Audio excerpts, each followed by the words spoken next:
If anyone's got any requests for music, tell Jack because I don't know how to change it.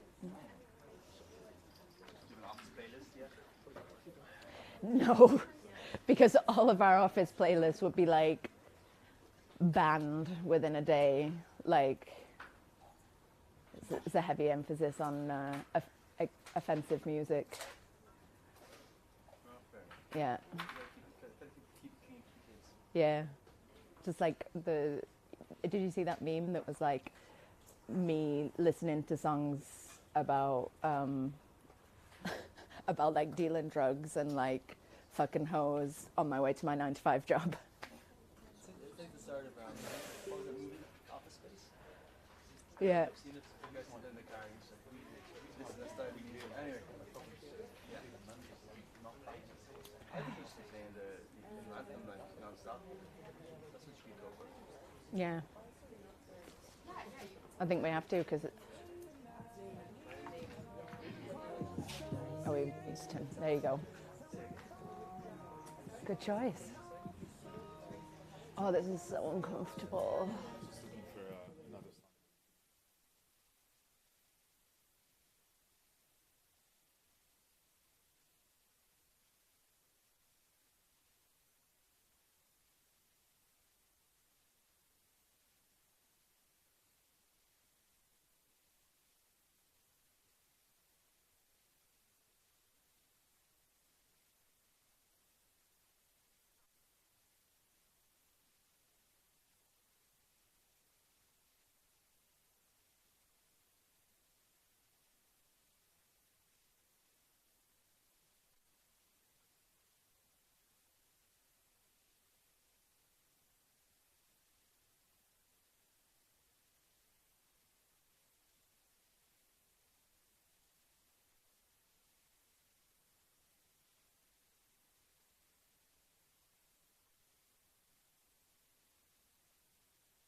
talking about?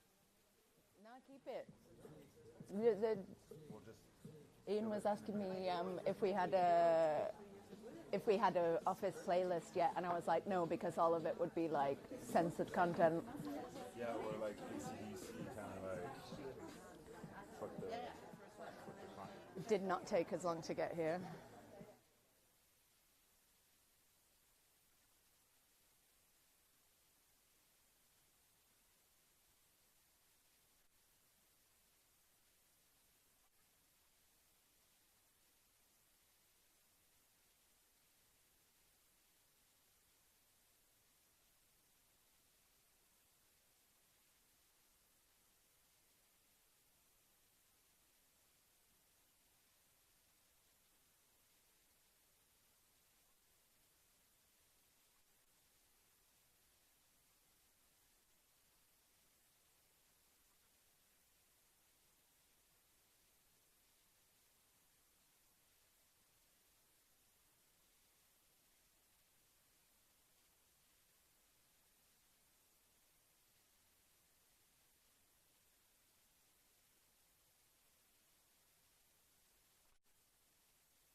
That's just the standard in Brussels, I'm pretty sure.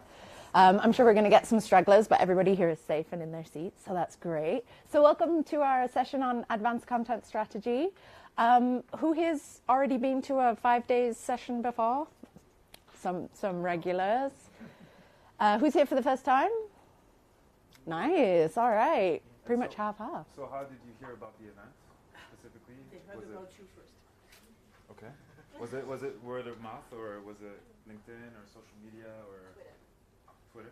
Twitter. LinkedIn. Highly recommended by someone. Highly recommended by someone. There you go. There Very we go. special person. Okay. Good. By the way, we're going to keep repeating when you say things just for the live stream for our mics, so don't think that we're weird or like playing some mind games on you to get you to like trust us. Okay, cool. So yeah, our 5 days is our annual series of 5 sessions on communications.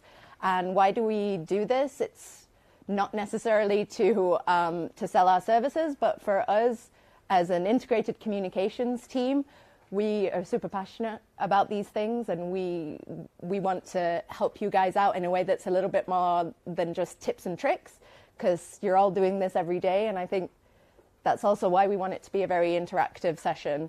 So everybody feel free to ask questions or make comments throughout the presentation, because we're all comms people, right?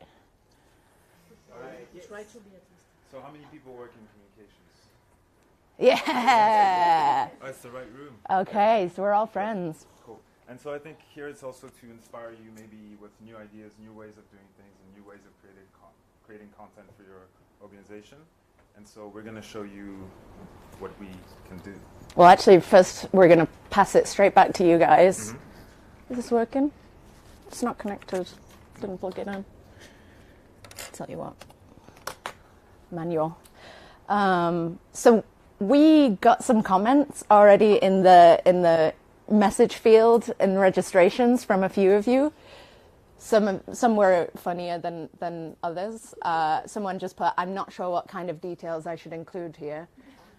So whoever that was, now is your opportunity to talk about what your struggles are with content, what you want to learn from today. Like, it would be just good to get a couple of inputs from the room, so that we can already get a feel for what you guys are dealing with. You know, some of you have got content in your job description. Some of you maybe don't. It would be, who wants to volunteer first? Otherwise, I'm going to pick on you, so you know this. Or maybe you can go to the name and shaming of the anonymous. No, I'm not going to say any name, but from what we've read is it's mostly you're trying to find ways to improve, the creation of easy to understand content. You're trying to have a multi-channel messaging, and it can be sometimes difficult to, what should I publish on LinkedIn or Twitter or, all these different channels.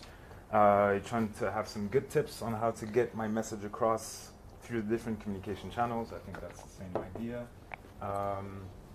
Make sure that your content gets attention.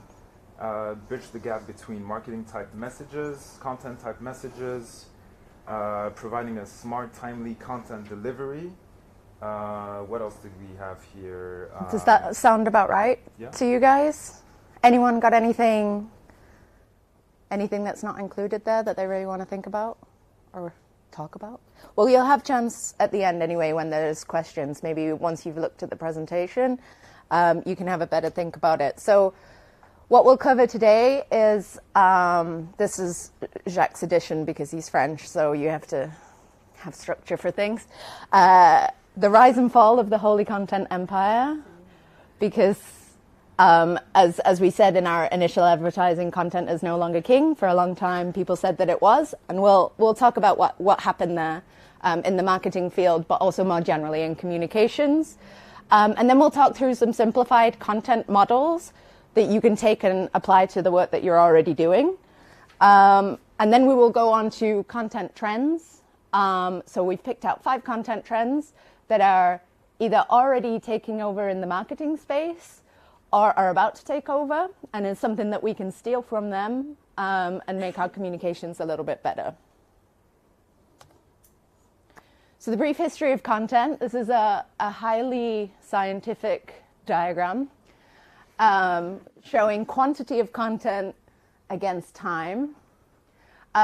So right in the beginning, let's say time immemorial, content was considered a jargon word. You might remember yourselves, for those of you that have been around a little bit longer, and maybe even still today, people will hear you say the word content and they'll be like, what's that? Like, it just sounds like a buzzword.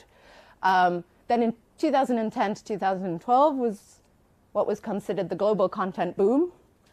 Brands, in particular in the marketing field, were just producing tons of content all the time. The expectation became from consumers that if you follow a brand, then they're going to entertain you and they're going to be constantly providing you with all of this stuff.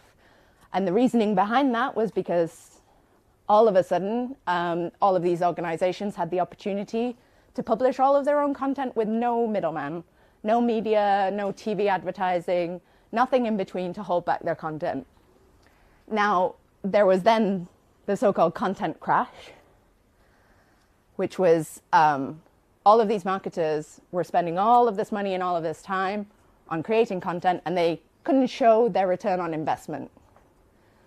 So there was a turning point then where marketers, and arguably ourselves as well, communicators in a non-marketing sense, moved to a new philosophy of quality over quantity,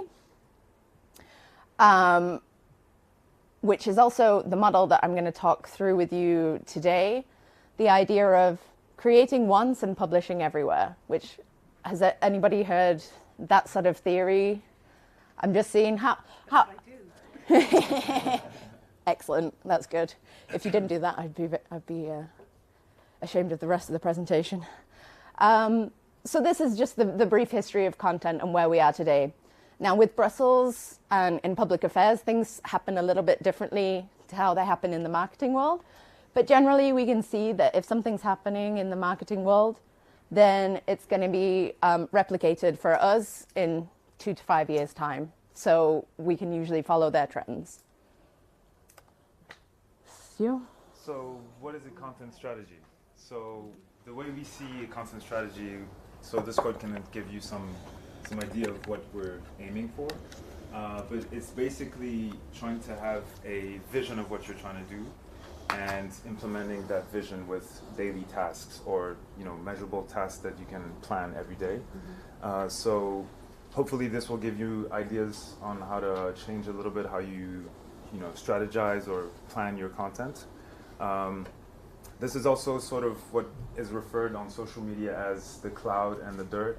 So the cloud being the vision for the company or the mission statement or the thing that you're aiming at, and the dirt being the nitty-gritty tasks you do every day to accomplish the vision. So I think this is a good code to explain the two levels. Yeah. Who here has a content strategy specifically?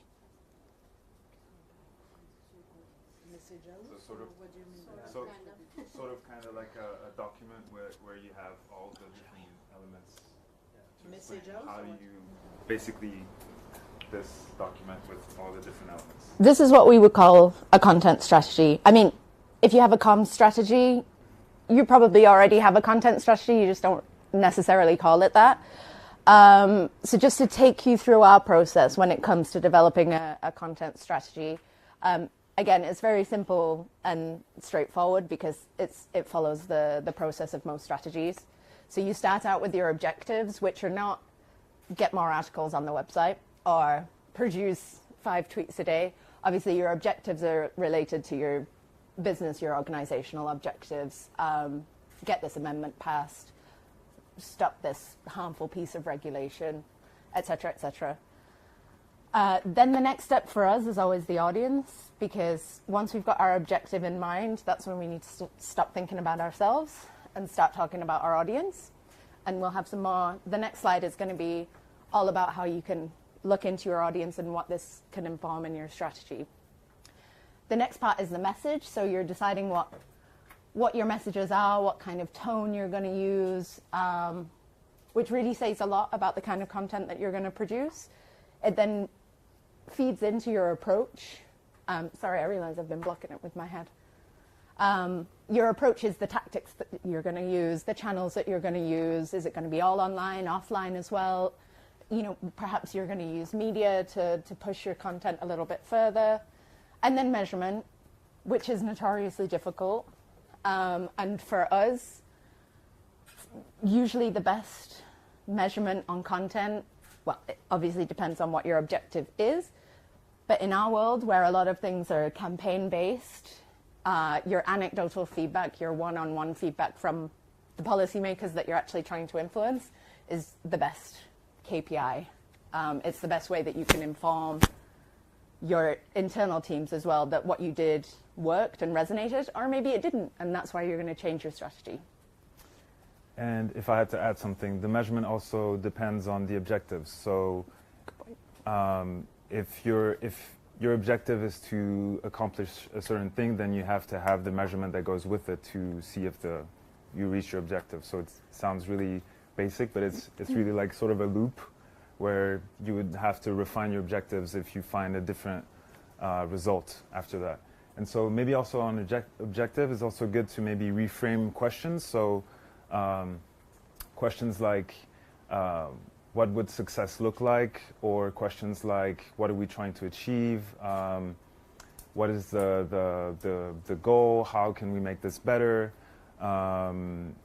Will this really impact my members or my organization or my activity? Who can I bring in to make this happen? So all these questions go into the process of defining your objectives, which then helps you create your content strategy.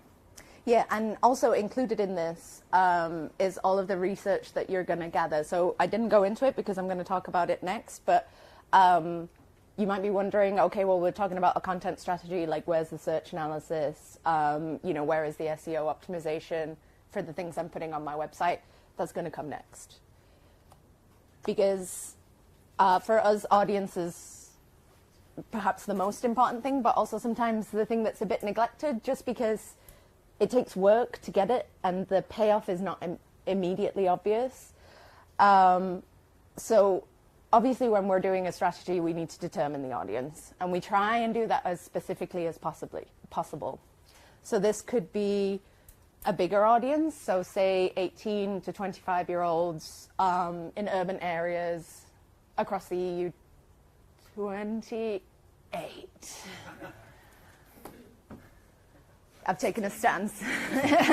28 still, okay, still. Or it can be members of the Econ Committee in the Parliament, for example, or even just one politician, which can happen. You just want them to be the one that sees your message, and then that's your KPI. So what are the kind of questions that you're looking when you're examining your audiences? Well, since we're talking about content, we want to know what channels they're on, how they consume content, how they like to consume content. Are they on LinkedIn? Where are they, literally? Because the answer might be that they only check the news. That's the only reliable source for them. And then that means that your content should be focused on maybe a media partnership. Or you might find that, for example, Donald Tusk is all over the Instagram stories all the time. Maybe he's also listening on Instagram as well. That, if somebody can get that research insight, I would be very welcome. You also want to ask what's their need state as a user. So this is something that is a marketing theory, the need states of different audiences. I don't know if anybody's already heard about this one. So the 5 different need states are to be entertained, to be educated, to be inspired, to be rewarded, or to be supported. So it's quite obvious what they are in a marketing sense, like rewarded. If your customers want to be rewarded, they want to get discounts, pretty much. They want to enter competitions and win stuff. But for us, it's a little bit more nuanced. So to be rewarded would be, for example, a journalist getting the inside track on your news. That's the kind of content that you're going to be putting out. And that means it's going to actually be more in private messages than publishing it directly, perhaps. There's a little PSA on the educated one. because I think a lot of people often opt for that one, that their audiences want to be educated, because it's the easiest one for you. But in reality, not many people do want to be educated, which is why pages like this exist, sort of satirical rip-offs of the condescending corporate brand, you know. So my advice is just, if you do have something that you want to educate people on, just try and tack it together with another one, you know, whether it's inspirational, or supporting your partners, or rewarding them with something that they can't get elsewhere, for example. And then here we've just got the different ways that you can do it. So starting with your bigger groups, that's where you'll be most likely. So if you're targeting 18 to 25s across the EU, for example, you'd be best off buying market research that already exists, because there is a lot of that already exists, about their usage habits, whether they're on mobile, what content they like to look at. Or you could also commission the study yourself, but then you're talking quite big budgets. You can use your online analytics. So that's where your search analysis comes in. What are people actually searching for on this topic? But that one's more difficult to target an audience specifically because of the nature of search analytics. But with social analysis, then you can edit the parameters and be a little bit more precise. Then in the middle, we have the perception audit questionnaire, something we do quite a lot in Brussels, because most of us know the names of the people that we're trying to target, or at least the influencers inside that group. So just picking up a phone and having a conversation with that person, and also getting a bit of direct feedback on what you're already doing, can be super, super helpful. The same with a focus group. That adds an extra level onto it, because you would do it anonymized. You wouldn't make it obvious. Well, you would use a third party so that it's not, you don't bias the study by saying who you are, what organization you represent. And then one-on-one meetings, which is something that we have a little bit of privilege here, that when we're trying to influence MEPs, down the line we'll probably talk with that MEP, hopefully, and we'll have the chance to get direct feedback on what they actually want. There was maybe also an idea of that is more in the marketing world, about focusing on an audience pain points. So focusing on, you know, the challenges that this audience has, and how you can provide value for them to go past that challenge. So for example, for MEPs, usually the challenge they have is either exposure, or they have really tight budgets in terms of communication. So when they're trying to reach out to their audience or to their constituency, they're having issues on that front. So what we've done at FH, for example, is that we've done some interviews with some MEPs, and it's a way of us to figure out what's on their mind, but for them also to gain exposure and attention, and to have free content that they can use there online, saying, I was interviewed last week and I talked about this, and that, and it really works well. We had some good feedback from that, and you know, it's always about figuring out what's in it for them and how your organization can really help them achieve their goals as well. Make them look good. Yeah. So this is going into the methodology now. So as I've already teed up, the current philosophy is create once, distribute everywhere. So this is a simple reverse pyramid by Gary Vaynerchuk. I don't know if any of you already know of him, but he's a great person to follow on LinkedIn if you get the chance.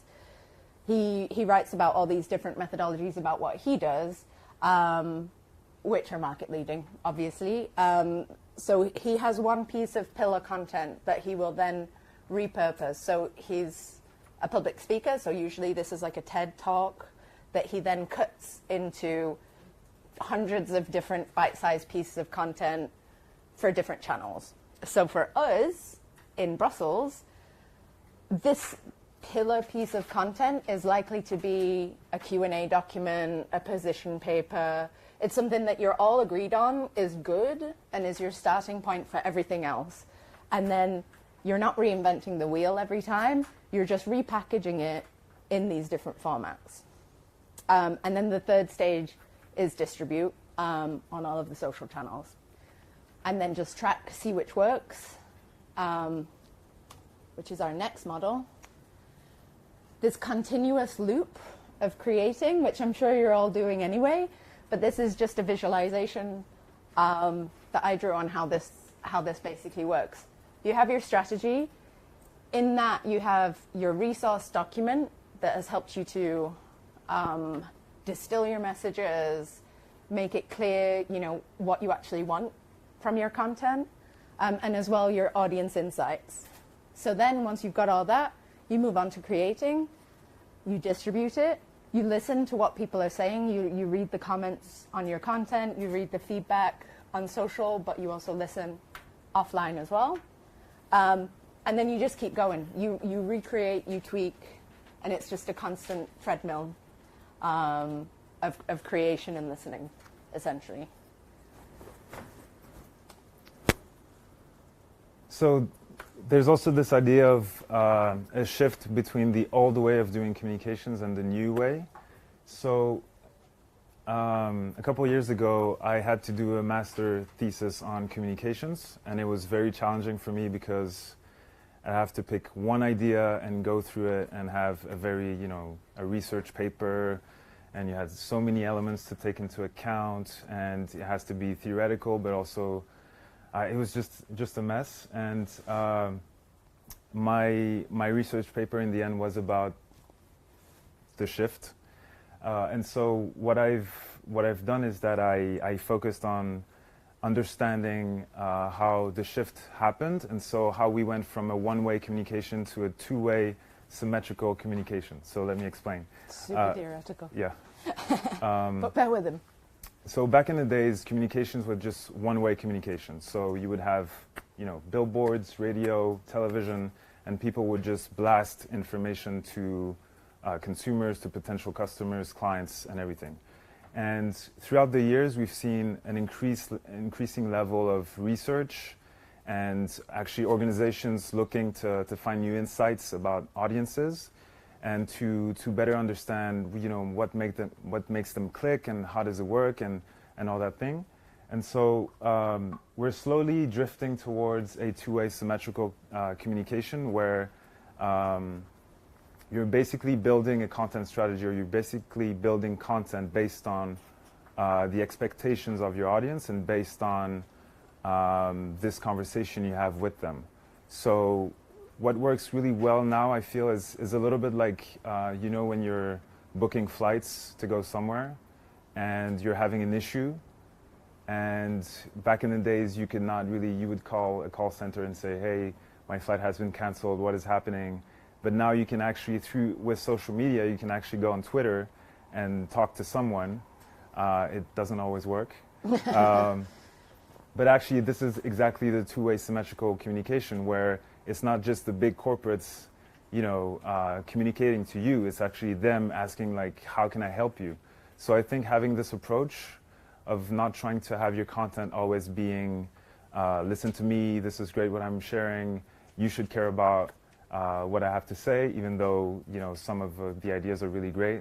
I think water, for example, or fighting single-use plastics, or all these issues are really important for Brussels and for the rest of Europe. But it's always about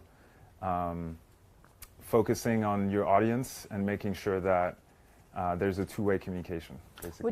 Which is what we all do when we're dealing with policymakers. I mean, from a communications perspective, we're giving them something, we need to give them something. And whether that's an amendment that is aligned with their political interests and we've done the work for them, you give them something. Yeah, go ahead. So Louise, are you saying that we should treat all of our consumers as politicians, like all of our audiences, so that we should always be listening to what they're saying and giving them what they want? Like if you say an MEP is always looking for amendments or looking for information, should we kind of treat everybody like that then? Listen to what they're all saying and just give them what they want? I mean, I would approach it, the same way, like we're giving people what they want, but I wouldn't necessarily say treat everybody like politicians, because, I mean, sometimes you're looking to target like I say, like young urban professionals and what do they want. That's completely different to what an MEP wants. We're just a little bit lucky in that the majority of us have the same small audience, so that we can use these examples. But yeah, if you're looking to target a broader audience, then you will need a different approach, depending on what their need state actually is.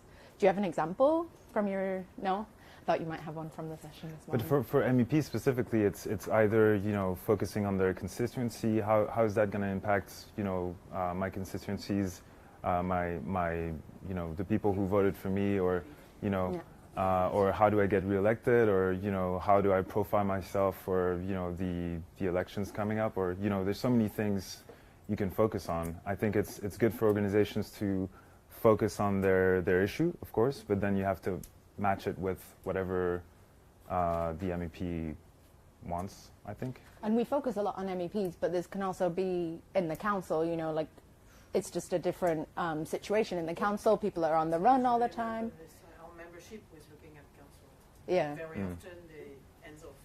Yeah. So it's true that it's very much the commission and parliament that they look at. The problem with the council is that everybody is extremely busy and they're very focused on their national capitals, and so you have got this much opportunity to actually give them anything useful, and the chances of failure are a little bit higher, but if you actually manage it, then that's an amazing thing. But yeah, you're absolutely right, it's a completely different ball game. But on Monday, David was saying that we're going to get a bunch of new MEP, as we know, and a lot of them, the demographic would be much younger than today. Mm-hmm. So it will have an impact on how they consume information and what they are ready to do. Any takeout from the content strategy on that? So it's Well, there will be, and maybe some agency in Brussels will do a questionnaire and study to find out how these new MEPs react or consume content, because our MEP digital trends survey for the last parliament is going to obviously be completely out of date, so we're going to be looking to do that study because it just helps across the board to know what these people use to consume content. Yeah. And I was wondering, being French, I wonder if the concept of constituency is something that is valid in all the member states. We know very much about the UK because we always heard this name constituency from this language. But I'm thinking France, and I have no idea for the other countries, but really it's by luck, it's by politics, national politics, that you come back on the list and you get a chance to be elected. It's not so much what you've been doing for the last 5 years. So I think it's nice to say, but I wonder how much knowing about this constituency or giving what they need for their constituency is so much a leverage for the work we have to do on a daily basis here. So you're asking if focusing on their constituency can help them agree with you, or No, I mean listen creating content, looking or at creating content. research, Okay. content/research, and get to know what they want. Okay. The element of the constituency, I wonder. Voilà. Okay. I have a question mark. Maybe it's When it's a challenge for the national room. list situation, Voilà, the French one, I wonder if they would they have to ever say anything about what they have achieved on the last 5 years to have a chance to be on the merit list? It's true, but they can be quite sensitive to the story you tell about the impact you're having in their country, for example. Sure. So that would be the next one. So you can say, for I think we did have a campaign where I think it was an Irish MEP, no? was it the DSW campaign? Oh, You know, when no, we I'm had thinking of those a different the one. different But then you know- it's also a question of, is this person trying to build a platform for themselves? Is it not, because not everybody, as you say, not everybody cares what's going on in their constituency either necessarily. We can't predict that, although, 99% certain they do care. But it's also about them showing that they're showing up. Like, it's their political posturing, whether that is focused on the circonscription. Right.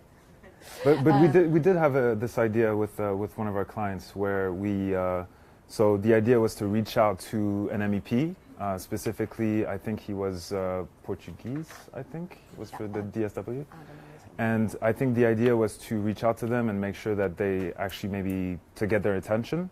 So our idea was to find the place they were born, so the city they were born, and to try to find something that would link to the campaign. And so the whole campaign was about raising awareness about diseases of poverty and to try to get more funding. And I think one of the visuals, so one of the content we produced was we photoshopped something in their native town. So the whole photoshopping was a part of the campaign. And the idea was to raise awareness about that. So I think if it doesn't have to be specifically about re-election through their constituency, but if you focus on something that you know is really meaningful for them, then you maybe have a way in. Maybe that's even a trending tactic that we're going to talk about now. So 5 trending tactics. I think there's not going to be many surprises for a lot of you in the room, since a lot of you are working on content on a daily basis. So just so that I don't bore anyone to tears, who's already been to our influencer presentation using social influencers? One. Okay. Perfect. So we can just repeat the same old crap. Yeah. They won't even see anything. So more videos and animations. This one is ridiculously obvious, but it's just a trend that's not going to go away. Podcasts, the rise of podcasts, which I think, you know, it's even happened in Brussels now, so we can't deny that we're already past the peak. Stories versus newsfeed content. Sorry, I'm blocking it again. And then personalized content, which we've just touched on. This idea of having content for your whole audience, but also for an individual. And there's a variety of ways that you can do it. Mm-hmm. It sounds insane, but you'll see. You will see. Trust me. I'm sure you'll probably agree. So influencer campaigns. Has anyone heard of influencers as a marketing communications concept before? I guess. Sure. Yeah. So who has worked with influencers before? 2? Can you quickly talk about this experience? It was a bad experience. It was a bad experience. Oh, thank you. Let's not talk about it then. No, it wasn't good. It wasn't a good I'm going to experience. stand near you so that you can be. So you can put your hand over my mouth if I say something bad. Parler dans le cours. One of the things about influencers is that It's for the mic. no Don't worry. First, He knows me. It's mine. the first thing they promote is themselves as a brand, and you come second. So what I found with groups of influencers, they have a diva complex. First of all, they feel like they're celebrities for 2 reasons. Number one, they're being paid to come to your event or place, and second, they have an audience of hundreds of thousands of people that will listen to every word they say.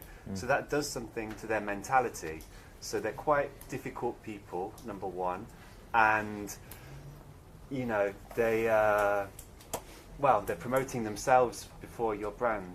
So I've been to marketing events with a room full of hundreds of influencers, and it kind of put me off, to be honest.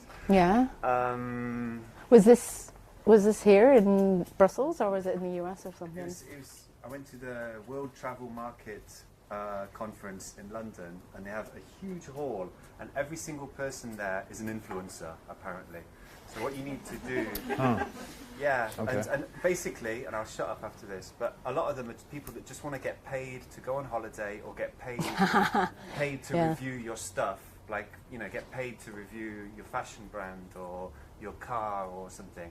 They want to get paid to do something that other people would love to do for free. Yeah. So they're quite annoying, and it wasn't a great experience. I don't think for us, I work at the House of European History, and work on the different attractions around the European Parliament. When we've had groups, and we've paid like quite a lot of groups from across Europe of influencers to come, it didn't work out that well. The last thing I'll say is that you really need to check the metrics and really, really deep dive into their social media channels. How many followers have they got? What sort of click-throughs do they have on what they're posting and things like that? Because a lot of people, they say they're influencers, but they're just people on social media that want to get paid. Oh So, yeah, definitely. Mixed experiences. Well, I mean, I absolutely agree with you on a lot of these points because it is actually the prevailing view that the age of the influencer is dead, precisely because of what you said. That everybody wants to be an influencer now. If you've got an Instagram account, then you've decided that you're going to be an influencer. So we're getting to the point where it's absolutely saturated, and that is why in an influencer campaign, the hardest part is selecting the influencer. Once you've done that, the job is done, essentially. You've found the right person, the content creates itself, you're on the same page in terms of what you want to achieve. And unfortunately, yeah, if you're not on the same page because they just want to promote themselves, then don't waste your time or money. Which is why, for us in Brussels, we've worked on a couple of influencer campaigns, but the best one, which is the one that we mentioned in our presentation as well, is one that we did with Robert Llewellyn, who has a YouTube channel called The Fully Charged Show, which is about electric vehicles and renewable energy. So the reason we wanted to partner with Robert was because we were working with the European Investment Bank, and they wanted to showcase some of the projects that they provide investment for. A lot of EIB projects are related to renewables and electrification and sustainability. So we picked out some projects that would be a perfect match for him. And we did exactly what Will's telling us to do, and that is we found somebody who has an average video length of 20 to 30 minutes, and around 95% of the time he has watched through to the end, which he was like, well, of course, like, why wouldn't they not watch the episode?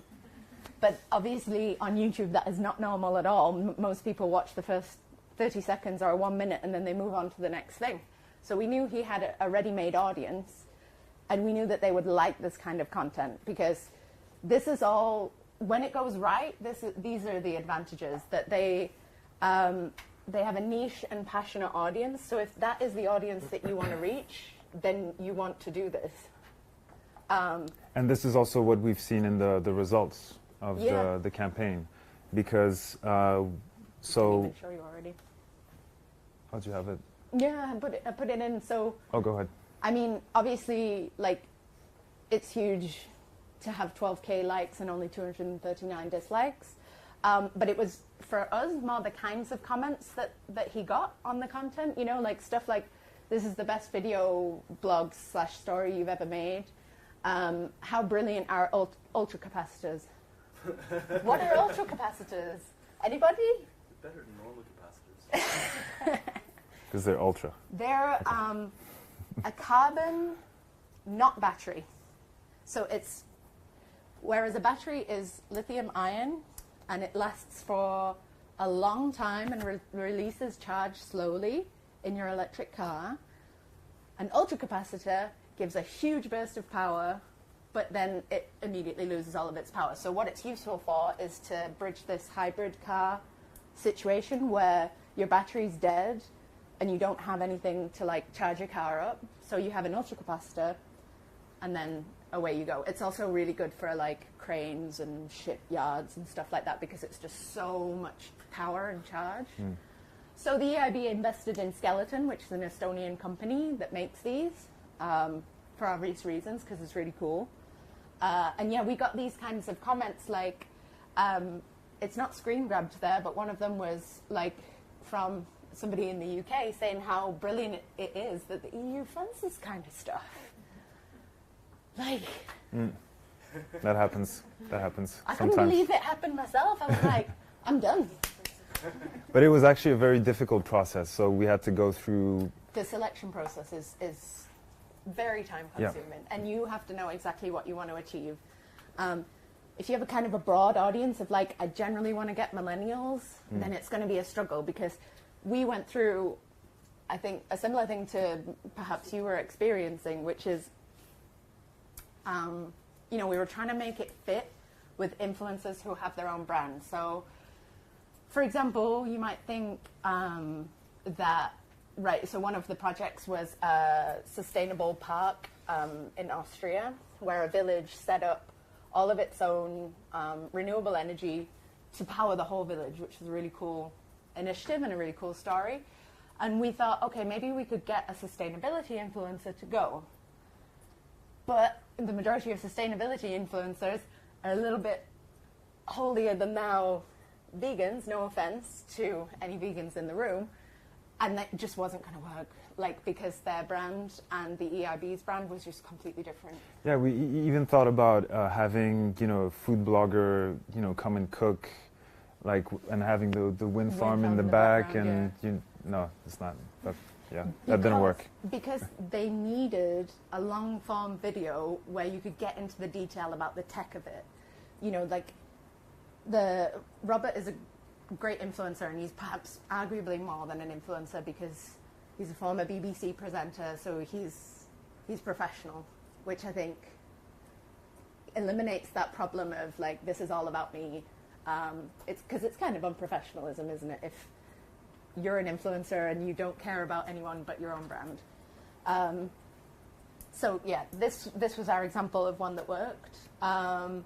It was also really good for fresh ideas. Just talking with the influencer for the client, it put them in a closer relationship with the people who are running the projects as well. And yeah, the sort of statistics just kind of speak for themselves in the content that they received. And it's still a relatively novel thing. In Brussels, I would focus on these kinds of influencers that are not necessarily micro influencers, because I think Robert's got a couple of 100,000 followers, but he's niche in that he is actually an expert on the topic. Influencer in Brussels to the MEP and the Commission? He has actually been invited to a lot of energy talks in Brussels since then, because this is also something that, a little bit of a warning, when you go for somebody, try and get them locked down on a contract fast, because you never know when they figure out their market value. Because we had a bit of a problem with this, because everybody wanted to use him because he's a great influencer. So he was coming, like, he was starting to moderate talks on energy debates. Jaguar will be flying him out to Madrid to road test his new car. So it definitely helped that we had a contract already in place, and the price was already agreed and all of this, because he got more jobs than he knew what to do with over the 2 months after we picked him. And it's something that I hope will actually change the influencer market a bit, to get rid of the dross, so to speak, and only have the professional people that brands want to work with, that are collaborative, that are truly collaborative, and not just using you for a quick book. Do you have anything to add on this? No, one? I think that was good. Yeah. Oh, we can just show you the intro. Have we got the sound hooked up? Yeah. Yeah. Oh no, this is the More Than Food campaign. Never mind. We've seen that. Oh, you've seen that one so many times. I'm not going to do that. Oh, so the second tactic, not the number one, but the second one.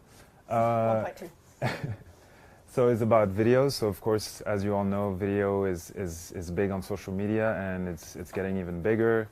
And it's just a very personal way, a very human way to share something new about your organization, you know, a press release or anything else. So it just makes your content more personal. So I don't know if you've seen this post by Mark Zuckerberg. It was released on Monday. Anyone? No? Nobody saw it? Nobody saw it? Okay. That's fine. No, it's fine. It's fine. Facebook? Oh, okay. So as we were preparing this presentation, I saw this, so I was like really intrigued. Mark Zuckerberg making videos, I mean, you know, interviews. So this interview was about how to promote quality news and how to promote journalism, since, you know, there's a lot of issues on Facebook, and also, you know, about fake news and how Facebook moderates or curates all the content, and, you know, the responsibility of Facebook in elections and stuff like that.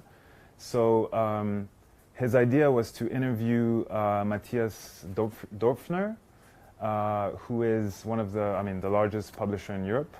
Yes, he's CEO of Axel Springer, the largest publisher in Europe. And so the idea was to talk about quality journalism and the role of it in our society. So this is an easy way, and we've done it for us, but also for clients, to talk about yourself, but in a different way, by inviting someone in. So by inviting someone who is actually an expert, or somebody who is really reliable, or somebody who has like authority on a certain topic, can help you talk about this specific topic and why it's really important for your organization or for you. And what I really liked about the video, so as you can see, it's very, very quality, interview, and the cameras are there and everything is very, clean and perfect. But what I really liked about the video was that, yes, the conversation was about quality journalism as a theme, but the thing that I spot was that Mark Zuckerberg at some point talked about a new feature on his platform, so on Facebook, a new news feature that would help people, to find news and all that stuff. Is that the brought to you by, that new feature that they're plugging? I'm not quite sure, because it's not very clear what he's about to launch. But so I think this was sort of like a pre-announcement, or to make people aware that something is happening in the news section on Facebook. Somebody from Facebook this morning was saying that you had originally you've got ads where you can say, why am I seeing this? Okay. Now they're going to do that for newsfeed. Why am I seeing this? So ads, why am I seeing Ads this? already there. Okay. Now they're doing it for newsfeed. So why am I seeing this item on my newsfeed? Okay, that's interesting. Okay. That's cool. For content from publications, I think the idea is that they're trying to separate like a separate tab on Facebook. A separate tab? Yeah, Okay. so I don't know if that's what they're going to actually do, but people from Facebook have been saying that basically all the things that publishers are putting onto Facebook will be separated from like your personal feed. Because the issue for so long has been, you're surrounded by ads and by content rather than, baby announcements or whatever else you see on Facebook. Okay, so the idea is to separate your feed from, the news articles, just to make it more, I guess, like have a tab where it's just about news and another one more personal. Okay. I think they're testing it, so I don't know if it's a done deal, but I think that was kind of the angle we're going. Because it's a big debate, isn't it, whether Facebook is a publisher or a platform? Yes. Yeah. And then it would have to follow certain rules if it was actually a publisher. And that was actually in the conversation. And I think that instead of maybe having, an announcement or a press release on a website, the fact that he actually thought about, inviting someone in who is actually really, relevant in that industry, and then plug it in specifically his announcement was, I think, smart. And it's a pretty long interview as well. So I think this is sort of maybe showing that a different format is possible, because usually people think that your video has to be 3 minutes and then, or it's not going to work. Well, actually, this video is over like 1 hour long. So that's also something to bear in mind. I mean, whether or not you think that this is timely or a little bit too late is your own personal thing to decide on when it comes to Facebook. But I mean, I don't think we need to talk too much more about why videos are popular. I do have a statistic. Video traffic expected to account for 80% of all internet traffic in 2019. There you go. There's your proof point when you're trying to get budget to make a nice video. And also the last point is that it works well on social media. So we've seen the numbers. It just works naturally better on social media. And just remember that YouTube is the second search engine. So when people are looking for something online, they look into Google and then they look into YouTube. Yeah. So video is big. That's it. And when you're doing it on social channels, upload natively wherever you can, just so you've got that autoplay. It just increases the likelihood of your video being watched. Next is podcasts. My two favorite podcasts. Does anyone listen to the second one? Yeah. Okay, this is my gift to you. Like, forget the rest of the presentation. What? Jonathan Van Ness's podcast, Getting Curious. Does anyone watch Queer Eye? Yeah. So you know Jonathan Van Ness is a character. And he basically just talks to different experts. in his like lovely, charming way, where he just like gets them to talk about things, and he's like, "No, I don't understand. Tell me again." It's just so good, and it's like light and lovely, and everything a podcast should be. Anyway, that was my plug for Jonathan Van Ness. Because Brett mentioned a book in a session earlier this week, and he got Yesterday. a tweet from From the person who wrote the book.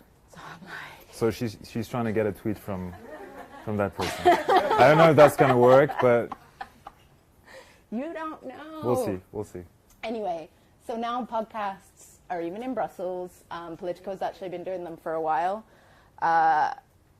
And it's arguably the only, well, it's definitely the most successful one in Brussels, and this is one of the examples of how often Politico is a market leader when it comes to content, not just because they're a news organization, but because they exist arguably more in the real world than maybe a lot of us have to. And, you know, they take chances on content, and it pays off. There's some obvious reasons why podcasts are becoming a growing trend. It's a way to consume long-form content in a way that's a little bit more passive, that you can do other things while you're doing it, that you're not necessarily waiting for the next episode to come out, but it's perfectly fine to just go and binge listen to something while you're in the middle of something else. And it's also a really good advertising opportunity, which I don't know if any of you have noticed, like when you do listen to podcasts, the way that they do advertising, including on Jonathan Van Ness's, is that they get, like in the olden days when radio presenters would read the advert, rather than overproducing stuff, they're just going direct for the style of get the person who's doing the podcast to read the advert, add their own twist, and then people are more likely to listen. I just think it's brilliant. Interesting thing there. So many of the podcasts are quite American, Yeah. I suppose. So one thing you notice with all the ads that come out is that they're never targeted. So very, very rarely do I get ads that are like relevant for me when I'm listening to a podcast. That I might get suggestions of podcasts, sure, the algorithm picks that up, but because of the nature and the way in which it's done, like as you say, it's always Squarespace all the time. But you know, but apart from that, like there are other ones that it's maybe that's something. Blue Apron. Oh, the Blue Apron, yeah, of course. Get your first starter meal today. Or Casper mattresses, this is true. See, we all know them, and I'm like, where's my Casper mattress? Yo. But you can see there's a market there for Yeah. European podcasts that would have, or some sort of a way to target the customers a bit more. I'll talk to Ryan and see if he wants to put some advertising on his EU Confidential. But who in the room does listen to the EU Confidential? Yeah. I mean, we've recently, one of our clients has recently gone on EU Confidential to talk about sustainability issues. Our client being the Global Covenant of Mayors, not just one. And it was a brilliant experience. I mean, obviously, Ryan knows how to do the thing. So I can also plug his session at the CEPO Summer School in July in Lisbon this year. He's actually doing a session on podcasts. If you're interested in finding more out about that, I can send you the details. But obviously it's a complicated thing because producing a podcast is a lot harder than it might seem. You need like a full production system, and arguably in Brussels, media is probably the only one that can get away with doing it unless you have a really good idea, a really interesting format, and something very important to say. But in the meantime, we have EU Confidential, which is a channel that we can reach out to, more in the typical media engagement space, but it's come all the way full circle onto digital. And we'd like to also talk about the opposition between stories and feeds. So I don't know if you use stories. How many people use stories to share updates with their friends? Who uses Facebook stories? Yeah, who uses Facebook stories? Yeah. I've done a lot of things wrong in my life, but using Facebook stories is not one of them. So what we see and what we've read, you know, more in the marketing world is that stories are growing, and they're growing actually faster And when you compare them to feeds, it's actually a way for people to share more their personal stories.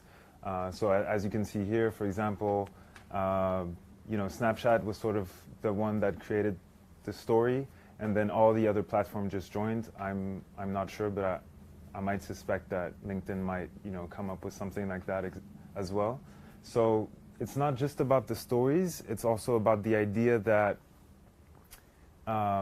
feeds represent more something that is polished, something that you created, like a message that's really short and something really that grabs people's attention. Stories might be seen as like maybe chunkable, smaller bits of content that people publish. And this goes back to the idea of pillar content, yeah. Yeah, so micro content versus macro content. So the macro would be sort of like your pillar content, so your press release or your announcement, and then the micro might be, one little video of your SecGen or somebody in your organization working on sustainability is going to talk about, this new announcement, and then you would have maybe, social media posts, and then you would have maybe a story on Instagram, or you would have, so all these little bits of content below your macro content can also work on social media now. And so, again... That's actually one that Gary Vaynerchuk does. Can you explain Yeah. what you mean by stories? So stories, I'll show you. For the non... she's going to show you what a story is, but basically... Now I'm going to pick something good. Basically, does everybody know what a story is? Yeah, so like Okay, on Instagram, good. you just have these ones on the top. And then like... So it's the thing that you see only once and you don't see again. No, you only That's see it very for... annoying. You only see it for 24 hours. Yes, you only see it for a period of time. So but like, let me find something acceptable. So, and then you just flick through, but then you also get ads, you see? So it's working very well as a content type. So for some platforms it might not be useful, but I think the idea of having like micro content that also supports your bigger content is also a good idea. Also the idea of documenting versus creating, that also comes from Gary Vaynerchuk. I don't know if you know that name, but it's basically instead of focusing too much on creating new ideas and creating new content, maybe focusing on documenting the process you go through. So for example, everything related to behind the scenes, when you're making videos, or if you're having an event, like maybe videos of the content in the back. And Louise is going to show you. Sorry, I'm distracting, but I just Yeah. remembered that we actually have an example of a story, but this is by the European Parliament. So this is I'm not going to say whether this is good or bad, but this is an example of how this has already happening in Brussels. So to build on Jacques' point, the stories are meant to be not overproduced. So this is actually a little bit of a content trend. So, and Jacques challenged me on this when we were going over this earlier, and he said, but didn't you start the presentation saying that it's about quality, not quantity?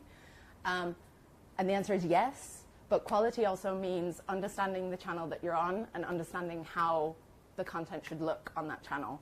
And for stories, the idea is it's very sort of shot from the hip, rough and ready content.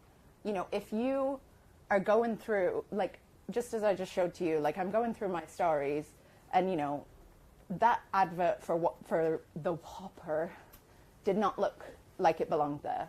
Like it wasn't even the right shape. And it was a Deliveroo ad for the Whopper that came up immediately when I showed her my newsfeed, and it didn't look right.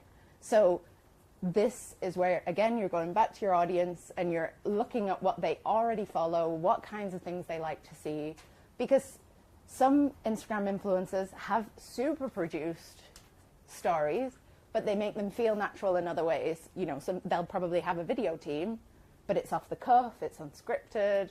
There's no graphics, but it's still quality. And just to give you an example, you can really now with technology, you can really shoot videos for basically nothing. We did an interview in our office with iPhones, and it worked really well. So it's just this idea that sometimes the micro content is not highly produced and highly, the quality is not there specifically, but the fact that you allow your audience to see what you're doing is really meaningful. You disagree? Go. I kind of Challenge us. No, I cannot disagree because it may be very easy for you, young chaps. You have an iPhone to start with. Huh? But So what do you have? Your privilege, no, Jack. what I mean is the quality. Okay. You work in an office where this is the light, you have an issue. You don't buy this mic, you have an issue. So yes, you can do something, but alors, if it has to look unprepared and story-like, maybe it's fine. But if you want something that has a bit of quality, it's not so easy. And then you have that in your telephone. Then if it's cheap, what you mean by cheap is done in-house. Then you have to understand or figure out a program where you convert that to make. So frankly, by the time you're finished, it's been a very. I'm actually with you on this. It's not been so easy. It's a long I'm process. sorry. I can do something effectively, but the quality for that to go online, I disagree. Do you think there's also a risk of damaging reputation with this trend? Because you have, if you're, for example, a lobbying organization, and you have a certain way of producing content and putting content out there, and your voice sounds in a certain way on whatever channel that is, producing a bit of rough content or putting rough content for the sake of speed, obviously, and reaching your audience, can sometimes send a different message about who your organization is. So that's something that I struggle with in my job. I don't know how to justify this. But do you think that having rough content, and do you think that is negative or detrimental to your brand as an organization? I think if you have a reputation that you've established for a certain amount of years, I think you can go with the trends, obviously, but I think for an organization that is it relies on reputation solely, its existence is based on reputation, that's a bit of a challenge. Because every single thing that you put out there is thought over 10,000 times before you put it out there. So and also, Jacques, Annette is going to have your head for saying that you can just film on an iPhone. So yeah, but I know, but I think the idea was that we can really create very easy to understand and very simple content. That was my point of view. That's the point. But you're saying that the video is the thing to use, and it's not easy for us when we are one-man band and communication from roof to ceiling to start saying, I'm going to do a video. A GIF maybe with Canva, you put a couple of images, you press the button, you say a GIF. Why? That is kind of. But there's a lot of organizations using video even on LinkedIn to promote or to announce something. I've seen a lot of CEOs and between stories and videos. So videos, that's something that. But for example, we've hired a person to do that. They do they do marketing, but it's 90% video essentially. But my challenge is more with the rough content, such as stories, where you just film the room and you produce a story. No, because I mean, this should all be linked back to your strategy, and this is something that we always say with content, and we should have given the disclaimer up front, like, don't do all of this content just because it's fun, like it has to make sense. Like we're just saying, like, this is to have this exact discussion, to say like, okay, I like it, but maybe it's not for us, but maybe it is for you in a specific way. So if you're able to film a talking head that's a vertical video that's engaging enough, then maybe that would work. But we can't be on all of these channels doing all of these things when there's just one of us. Yeah, sorry. Like the stories thing, I've also heard recently that Instagram is becoming obviously more popular and stuff like this. But do you see it taking off within the context of the EU bubble? So as an organization, let's assume that you, first of all, have an Instagram account. And then let's assess who are your target audience. Our target audience is an 18 to 25-year-olds. They're MEPs if you want to get an objective through. So that's also then assuming that the majority of the MEPs you're targeting have Instagram and they're reading your stories. So do you think it's going to be relevant within the Brussels bubble? Well, that's a very good point, because it goes back to what we don't know about the next European Parliament. I mean, it is a growing thing. I mean, even Donald Tusk is regularly posting on his stories, which I think are adorable. just 'cause like they're always just of him like on a scooter in Paris, like, and then like, oh, but my favorite, so he's on the scooter in Paris, and then this Parisian, obviously Parisian, just like walks in front of him in the middle of the shop, and like doesn't give a shit, just like whatever, and like he just has to kind of stop and then keep going. That's good content. Because I'm talking about him, and people are sharing this kind of content. But yeah, it's, in my opinion, it's going to be on the rise. But you're absolutely right; it's not for everybody. If you're a company brand, it's a little bit easier, but it's still difficult because you can't target to the Brussels market as well as you would like right now. It's really the main use right now is for when you're, and I keep saying young urban professionals because that's somebody that our client, the Global Covenant of Mayors, targets, because they're the Global Covenant of Mayors, so they're talking about sustainability in cities, so this is a key audience for them. But if you don't have a big generic audience like that, then this is not really the channel. It just comes down to your audience. If your audience is you know, is on more on Twitter than, you know, Facebook or Snapchat or Instagram, then it makes sense. I think there's two levels. It's also the level that Brussels seem to pick up things, you know, there's some time before they pick up, you know, trends. So I think it's just a matter of time. And as you said, I think maybe the new people in office are going to change that.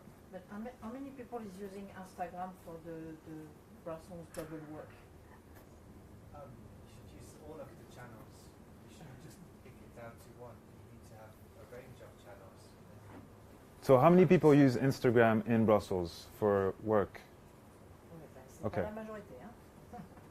They're ahead of the curve. But I mean, and this. what do you post? It's image of your industry for reputation, or it's? Who is your target audience? I know who your target audience is, but for the rest of you, it makes sense that you would post on Instagram. But for other companies, who are your target audience? Consumers in Brussels, but beyond Brussels. And would you use it? I'm specifically talking about it in the advocacy context. I'm a policy person. I'm not a comms person. I do a bit of both in association.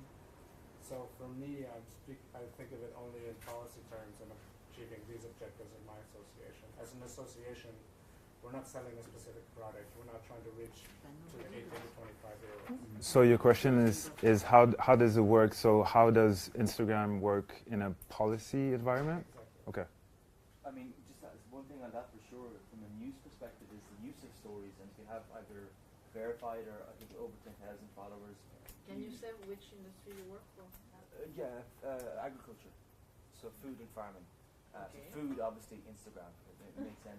But just, you know, you can scroll up on some of those stories and be linked through to a website. The biggest issue with using Instagram for these sorts of things is the fact that you don't have a link to click. So all of your content has to be housed in around this photo. And is that enough? Like, what's your KPIs in? You're just looking at likes and comments. Yeah. And are you sure your audience is there? That's what I'm not in the, maybe I'm the only person in the room not in the Brussels bubble. I'm in the general Belgian bubble. Okay. I work for an organization that lobbies to the Belgian government. So Okay. Get out. I know. But for me, what's been hard, we have a big debate in-house about the use of Instagram, and what I've been challenged with is where is the audience there, and how can I determine, are Belgian politicians on Instagram? I highly doubt it. So I think it comes back to what Louise said about. Not for work purposes. I think it comes back to what Louise said about, you know, research and, you know, figuring out if your audience is on that platform. Is it worth, you know, going there? So I think this is a question that most organizations have, I guess. So how do you attract people to watch your content?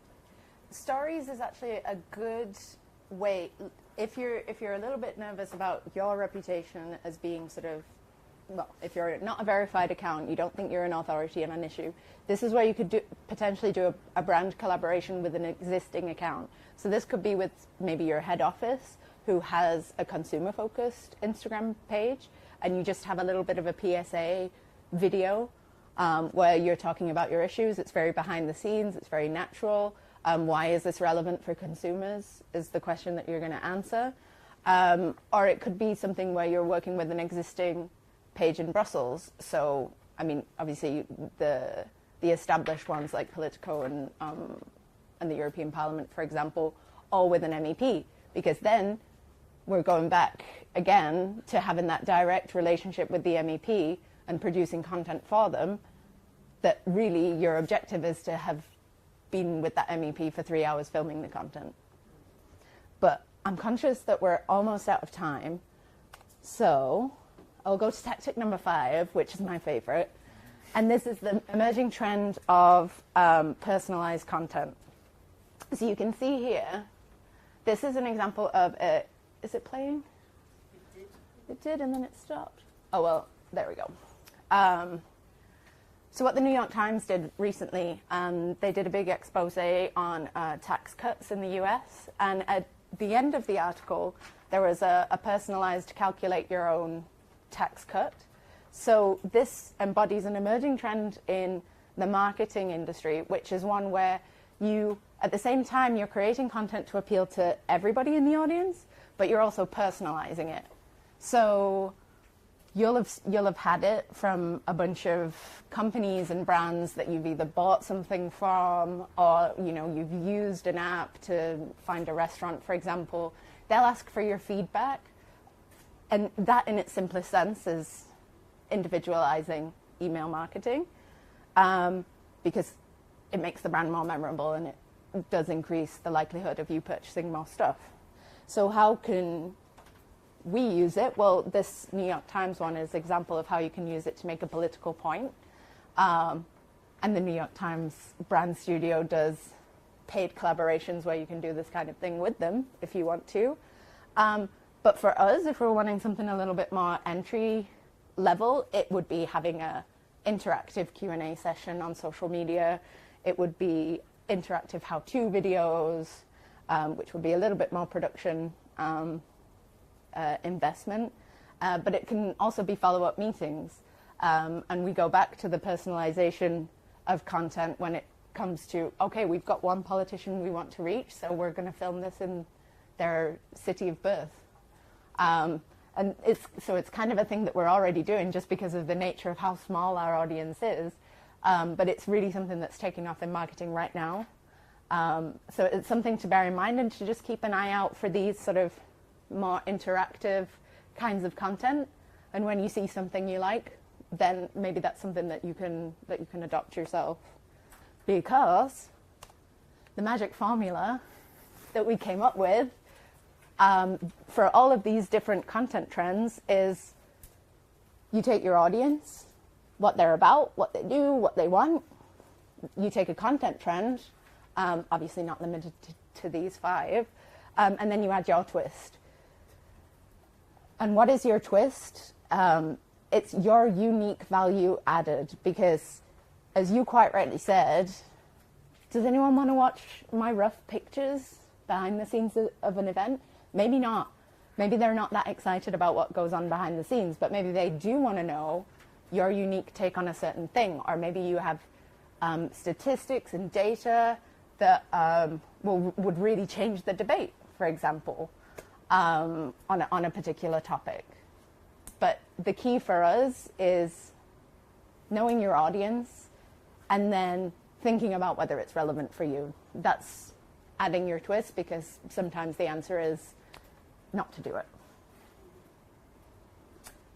And that's pretty much it. So if you have any questions, now you can bitch about Instagram. We can have a whole Instagram therapy session. Yeah. Yes. Do you use any platform to identify your influencers? Do we use any platforms? Oh, sorry, I've been forgetting to repeat. Do we use any platforms to identify influencers? We use Toggle. Is it Toggle or Tracker?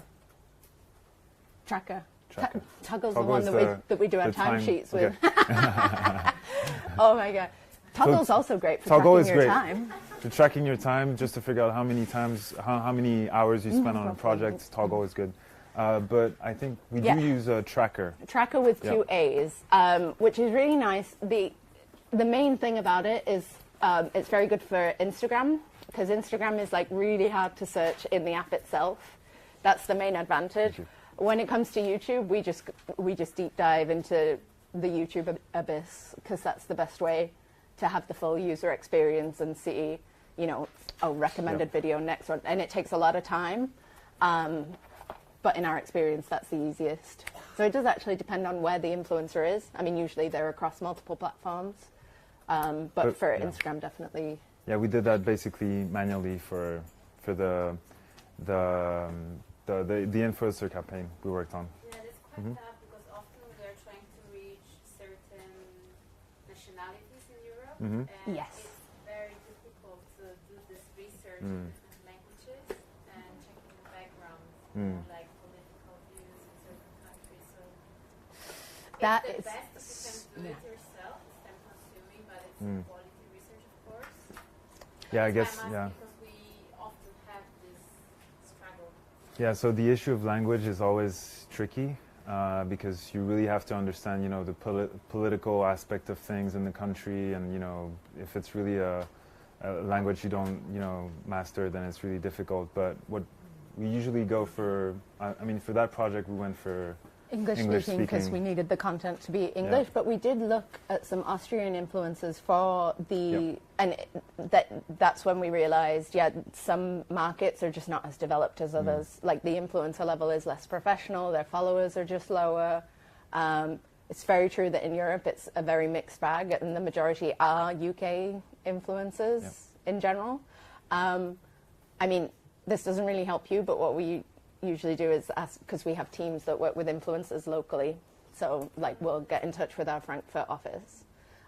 So if you do need to identify people, they're usually the best, but then also our people work with consumers as well. So there's a lot of trouble in navigating these things. And generally, my only recommendation would be to focus and try and make something in English, and then offer them like a translation service where you can give them subtitles. Like, it's a shame, but that's just the situation we seem to be in at the minute. More questions? Just one thing, Yep. because you mentioned about getting to the stage when you're actually about to send the messages out. And I suppose a big thing that we didn't touch upon here is boosting posts and paying for advertising. Okay. Yep. Because you're talking about getting your message to the right people, making sure it's on the right platform, but then there are certain restrictions whereby, you know, Facebook, it's much easier to target very specifically your audience. Yes. Less so on Twitter. Yes. So to what degree do you incorporate that into your content plan, or is that at sort of a different stage? For me, that's in it, because it depends. So, for example, when we're coming up with something, and the idea is we want to reach, like, so if your audience is a big one, then we want to do a Facebook ad campaign, and the whole thing is conceived with that in mind.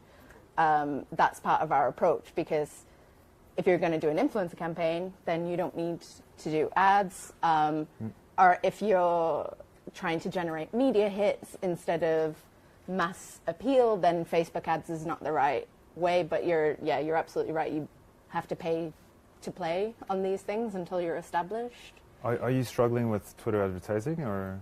No, it's just curious because you know, organic reach it's failing, really, Yes. Yeah. as we all know. Yes. But I'm just wondering at what stage you consider this, because you had like objectives, then you say target audience, then messages. Yes. So is it at the target audience stage that you say, right, here's who I'm aiming at, where are they normally found? The whole other thing as well is, I mean, for example, on LinkedIn now, maybe people are more open to getting an in-mail with marketing campaign as opposed to sort of something in the feed. Yes. But people mightn't be as open to getting something in their Facebook Messenger or WhatsApp more than Facebook itself.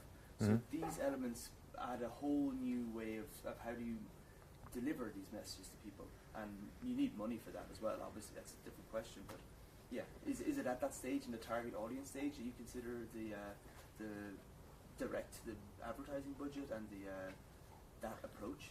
I mean, we normally use paid as the default, really. Yeah. Like, we, in our heads, we're going to be promoting it.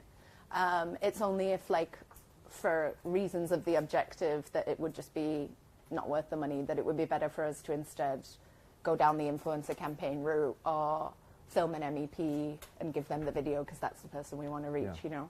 But yeah, we pretty much have that as the default.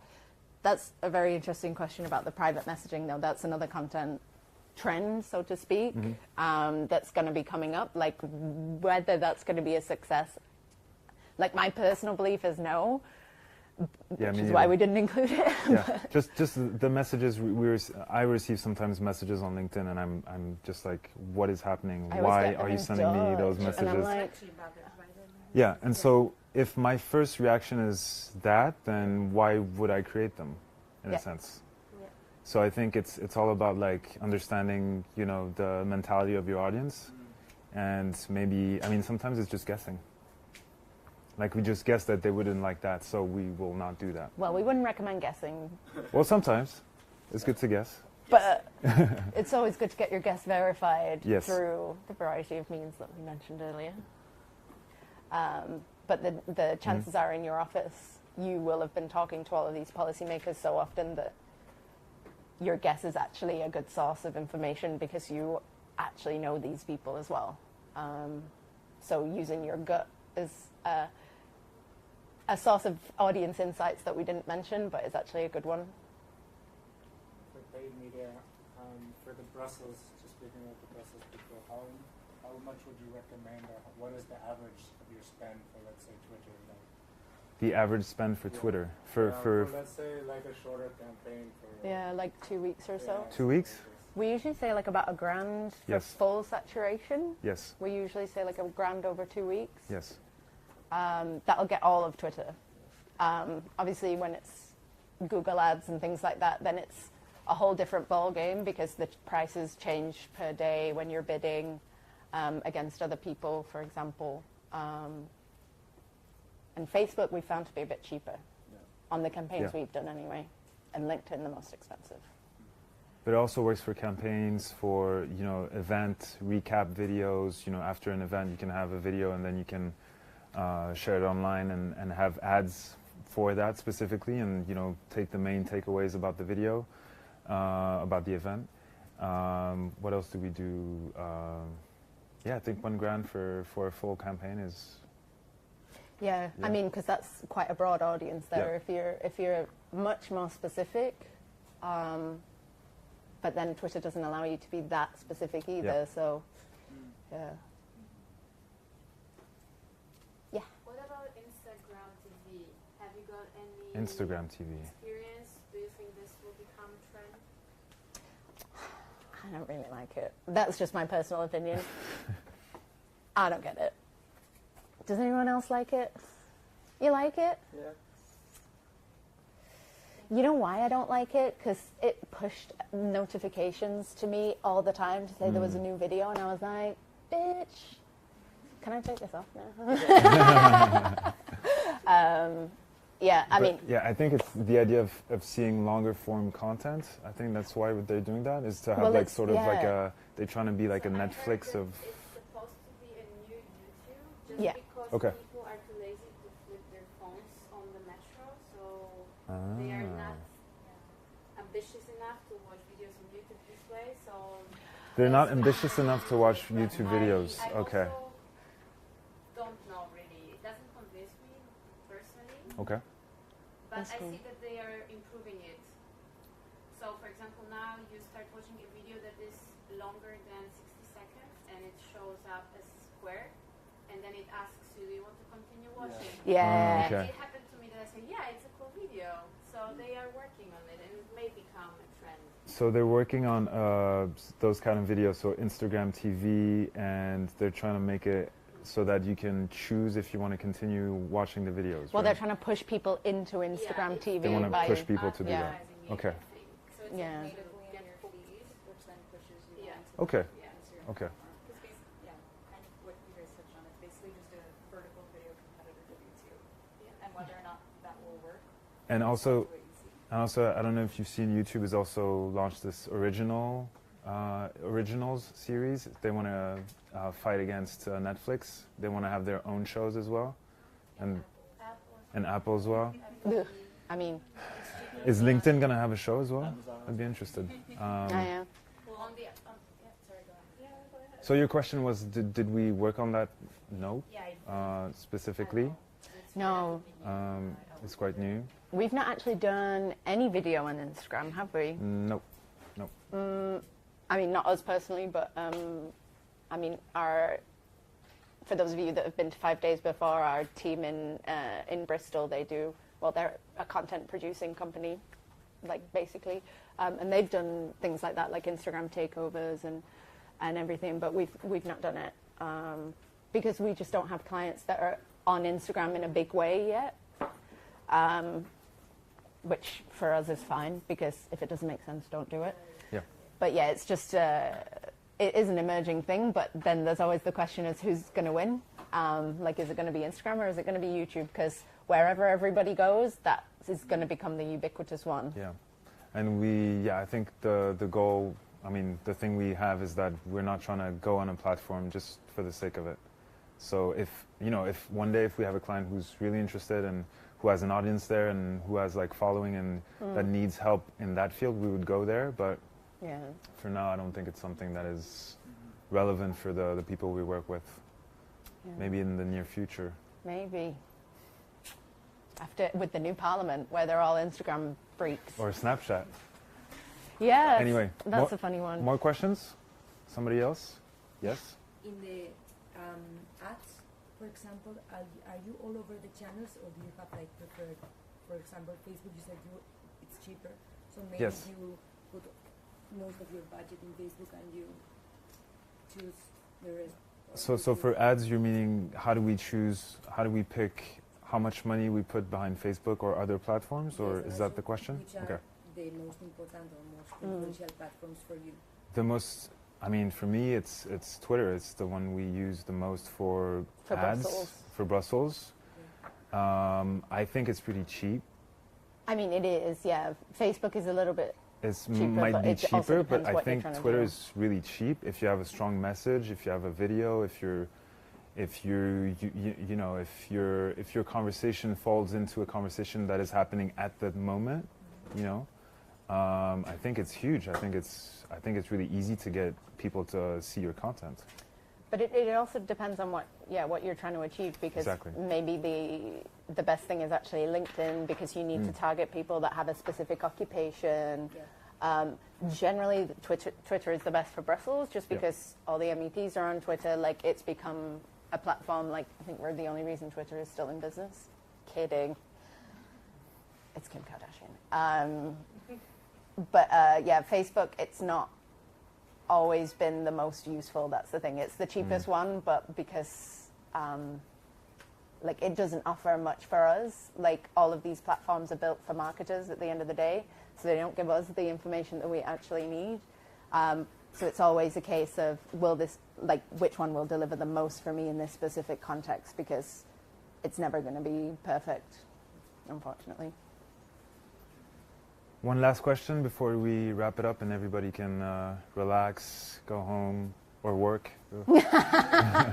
Did we keep you long enough to make it not awkward to not go back to the office? I still have to work. One last question. No? Excellent. Perfect. Well, thank you for coming, and we hope to see you all for the rest of the week for the other sessions if you have joined. If not, then we hope that you liked it. Yeah. Basically. Thank you.